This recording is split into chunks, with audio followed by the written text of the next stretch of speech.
দিয়ে ঈসাকে বানাইছেন ফু দিয়া। এখন তারা কি বলবে? ঈসাকে মানুষ বলবে না?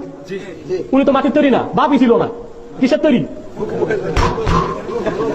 ফুয়ের তৈরি। হুজুর বলেছেন আদম মাটি থেকে, হাওয়া হাড় থেকে এবং মানুষরা বীর্য থেকে, আর ঈসা আলাইহিস সালাম ফু থেকে সৃষ্টি হয়েছেন।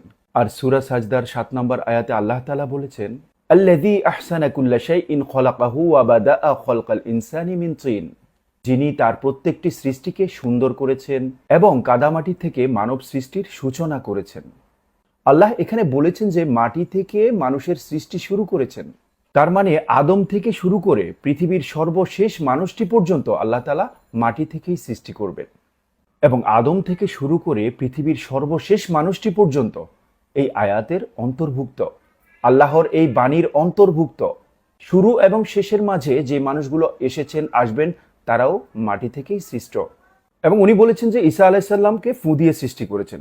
ঈসা আলাইহিস সালামকে ফু দিয়ে সৃষ্টি করা হয়নি, বরং ঈসা আলাইহিস সালামের কাঠামো সৃষ্টি করার পর আল্লাহ তাআলা ফু দিয়ে রূহ সৃষ্টি করেছেন, যেমনটি করেছেন হযরত আদম আলাইহিস সালামের ক্ষেত্রেও, যেটি আল্লাহ তাআলা বলেছেন সূরা হিজরের 29 নম্বর আয়াতে, ফাইজা সাওয়াইতাহু ওয়া নাফাখতা ফীহি মির রূহি ফাকউ লাহু সাজিদিন।